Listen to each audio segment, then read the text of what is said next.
Hi,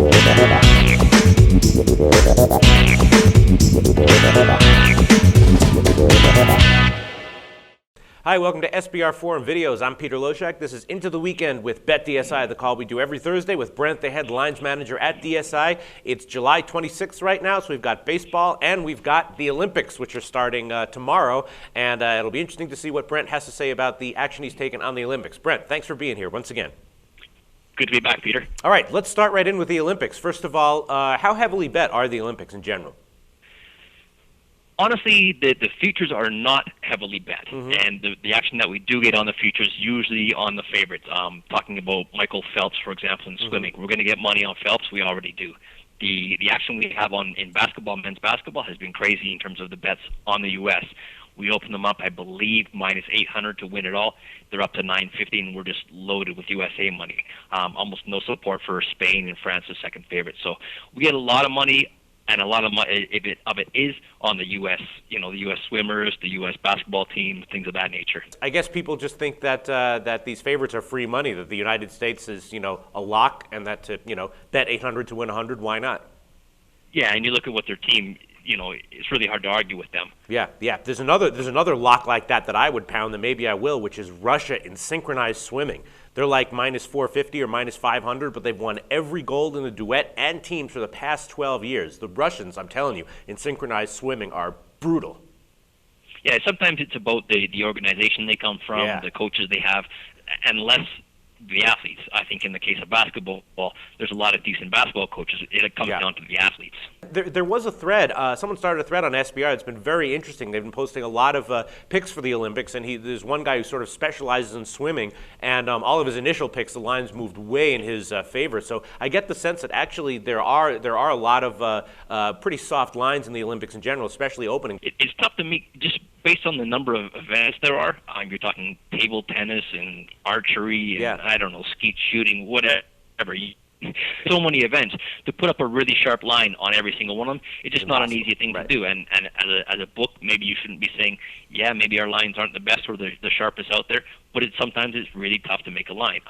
Even in a sport like boxing, talking about Olympic boxing, you're talking amateurs. A lot of people haven't seen a lot of the guys who are fighting there. And then how about the 100-meter sprint? That's sort of like the most revered event in the Olympics. Usain Bolt is the world and Olympics record holder. He's going to be running. Do you get a lot of action on that race? When it comes down to the finals, we will get things, what you call the marquee events, the finals of basketball for sure, soccer or football as the rest of the world calls it, Michael Phelps when he's swimming, and the 100-meter dash definitely is one of those kind of elite marquee events that everyone pretty well watches, so we will get a lot of action on that. The soccer action has been pretty good for us. We've got a lot of money already on Brazil in terms of the futures, and Spain is the second choice in terms of how bettors are backing them. We had a good result already today with Japan beating Spain.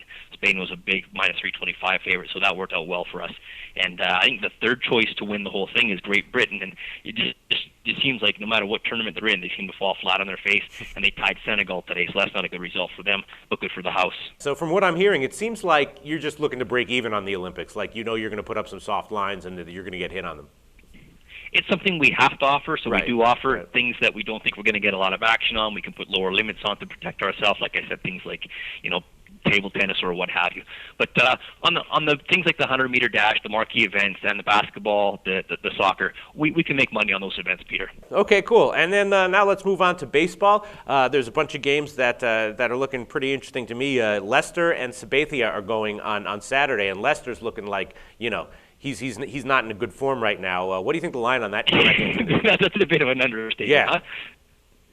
Yeah, no, Lester hasn't looked very good at all recently, and of course, Sabathia, the Yankees are in first place and just chugging along, and Boston usually, implodes, and looks like they're doing it right now. Yeah, I mean, my thought on that line, if the Yankees are anything under, I don't know, minus 150, that might be a good bet. What do you think the line is going to be? I think the line's going to be higher than that, Peter. You're looking at, for example, tomorrow Hughes and Cook are going, and you've got Hughes as a minus 165 favorite. So based on Lester's form and how Sabathia has been so strong, I'm sure the line's going to be higher. Yeah. Have you gotten any notable sharp action in baseball in general recently? Like, who do you think the Sharps are going to be betting? What kind of sharp action do you think you're going to be getting this weekend? Well, obviously Sunday night we're going to get a lot of action just because it's the it's the Red Sox and the Yankees. Not the greatest pitching matchup with Dubron and Kuroda, but again, being the last game and being those two big teams, I'm sure everyone's going to be watching it, which means everyone's going to be betting it as well. I'm looking for people to. I still think people are going to be backing Pittsburgh. They don't show any signs of kind of faltering at all.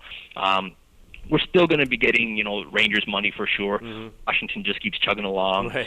Cincinnati and Detroit, I think, are two of the hottest teams in baseball right now. We always look for Verlander to lose with Detroit, and that doesn't happen very often. So, all right. Well, thanks so much once again, Brent from BetDSI, and we will talk to you again next week. We'll be right back.